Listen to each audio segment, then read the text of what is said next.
Amada Igreja Batista Reformada de Cataguases, dando prosseguimento aos problemas da TAG, os efeitos e os questionamentos que eu estou trazendo à tona. Por que os cristãos estão sofrendo tanto se a Bíblia nos dá garantia?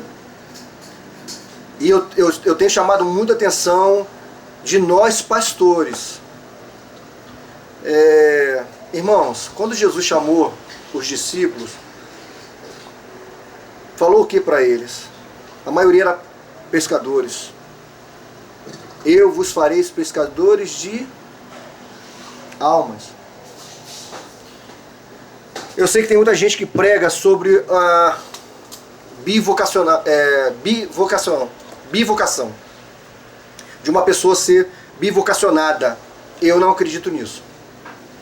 Irmãos, ser pastor, eu vou ler o texto que, mais uma vez, que Paulo ensina ao seu amado filho Timóteo.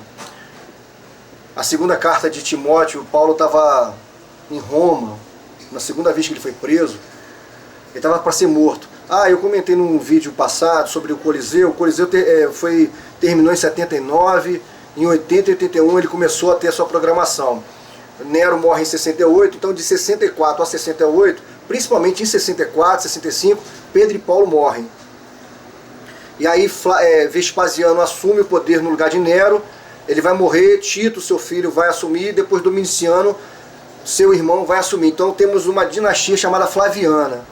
Então, se você abrir o Google, na Wikipédia, jamais a maioria não vai falar de cristãos não, vai falar de gladiadores e tal, mas foi uma praga, uma peste para os cristãos, tá? O sofrimento é absurdo. Como Deus está no controle, essa perseguição serviu para a expansão do Evangelho. Deus está no controle de tudo. Então, irmãos,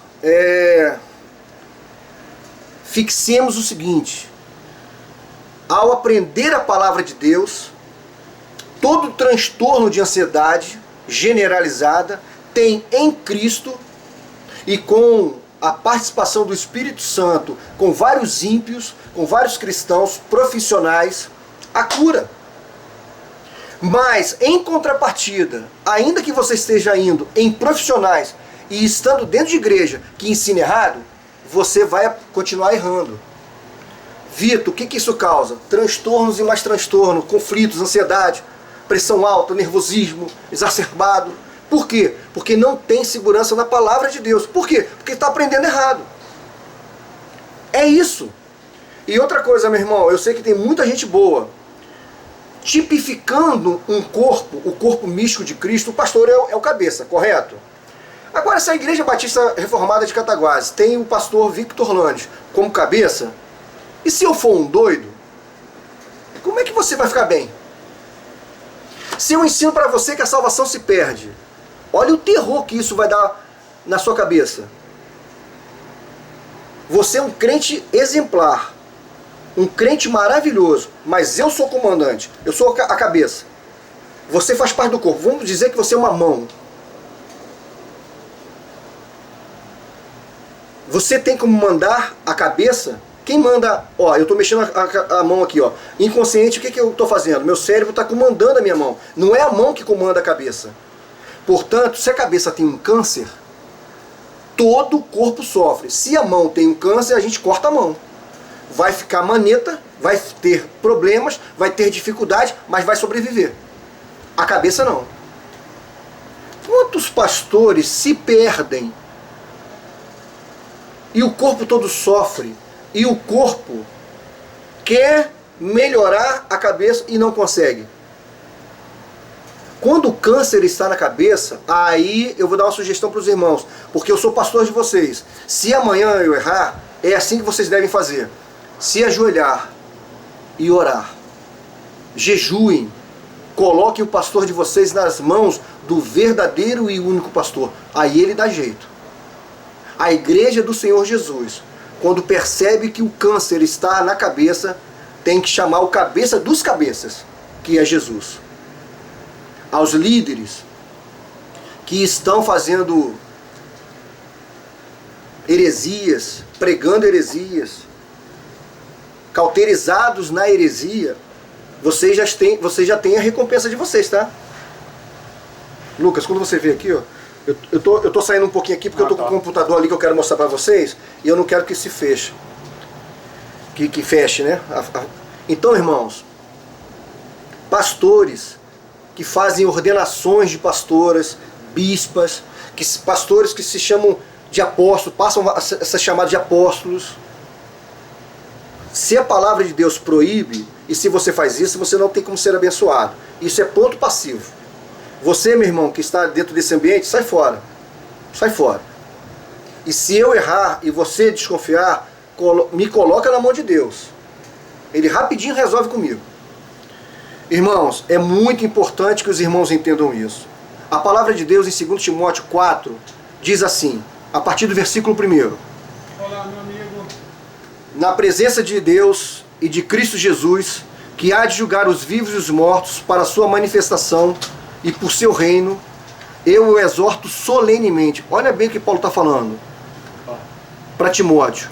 Eu o exorto solenemente.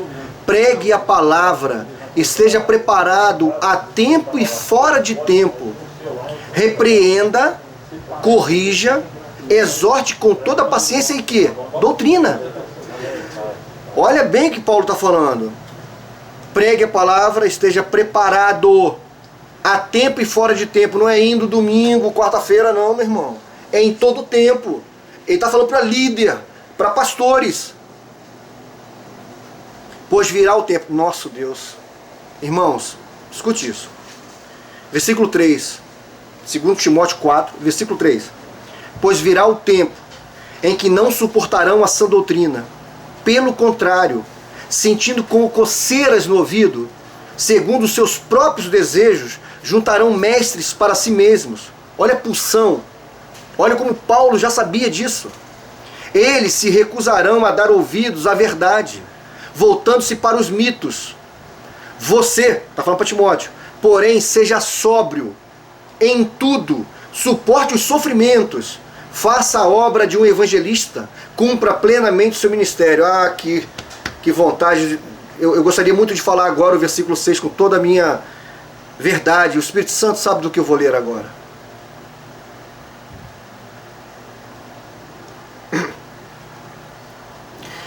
Eu estou sendo derramado como uma oferta de bebida.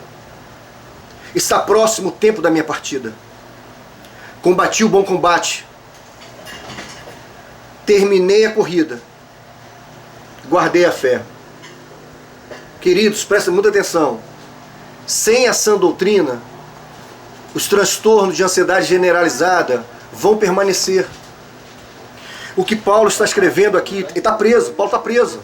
Depois o texto todo vai continuar, ele vai pedir para vir logo antes do inverno, porque a gente sabe que naquela época, ainda mais o inverno, lá na Europa, na Oceania, na Ásia, é muito rígido. Então a gente está falando de caminhadas de cavalo, de barcos, de congelamentos mesmo. Paulo, quando ele está escrevendo, ele só está com Lucas ali. Ele vai falar mal de dois caras. Ele vai elogiar outros. Mas ele está ensinando para Timóteo, porque Timóteo, irmãos, em Atos a gente descobre isso. Ele teve uma mãe e uma avó cristãs. O pai dele era gentio, era grego. Paulo teve que circuncidar Timóteo para que a comunidade judaica tivesse tranquilidade. Vê se vocês entendem, irmãos. A circuncisão não é pecado. Pelo contrário, tá? É a fimose. Quando a criança tem aquela pele presa no pênis, é bom que seja feita a operação. Muitos adultos morrem de câncer peniano e as pessoas nem sabem disso. Aqui no Brasil, tá? Por causa da terrível falta de higiene.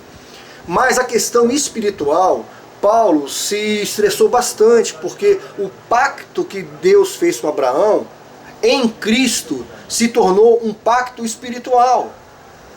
Mas, em termos fisiológicos, é muito bom que o menino tenha, aqueles que precisam, façam a operação da fimose. Então, Paulo fez isso não por uma questão higiênica, mas por uma questão de combate para ter tranquilidade no povo judaico. O que Paulo está tentando fazer, quando ele estava lutando contra o judaísmo e contra o gnosticismo na época, ele está fortalecendo em carta para Timóteo, porque Timóteo ficou muitos anos com Paulo, do lado. Paulo precisava sair, deixava Timóteo tomando conta da congregação. Só que tem muita gente que eram mais velhos. Paulo tinha essa preocupação, para que Timóteo falasse com muita educação, com muito amor aos mais velhos. Eu já falei inclusive isso para os irmãos. Agora, mesmo sendo essa mensagem para Timóteo, e Timóteo sendo um pastor, qual é a mensagem de dentro para nós nos dias de hoje? Porque todos nós somos ungidos do Senhor. Eu não sou o ungido do Senhor, diferenciando os irmãos. Eu e os irmãos somos ungidos do Senhor. A importância para Deus entre o pastor e os irmãos é a mesma. Só muda a funcionalidade. Então, queridos, prestem muita atenção. Pregar a palavra em tempo e fora de tempo é para o pastor e para o membro, para o cristão. Agora, o que é pregar em tempo e fora de tempo? O que é pregar em tempo e fora de tempo? Eu já falei com os irmãos agora no vídeo passado. Ser igreja de Jesus não é ir para o templo, é viver na sociedade. Ser sal e luz. Por que sal e luz? Porque você ilumina a escuridão e tempera aquilo que está para ficar podre. Ou aquilo que já é podre, com sal, vai melhorar. É claro que na comida, quando está podre, a gente joga fora. Mas tipificando a vida espiritual, nós ainda somos o motivo do mundo não estar em podridão plena. Porque o sal muda o gosto do que é podre. O sal, muito bom. Tá vendo? Como é bom? É isso, irmãos. A gente precisa entender a veracidade disso. E quando ele fala que vai vir tempo, nós estamos nesse tempo. Que a pregação da verdade ia causar coceira nos ouvidos. As pessoas não iam querer as sãs doutrinas. Eu estou trazendo para Cataguases, para a Igreja Batista Reformada de Cataguases, as sãs doutrinas. Por que, Vitor?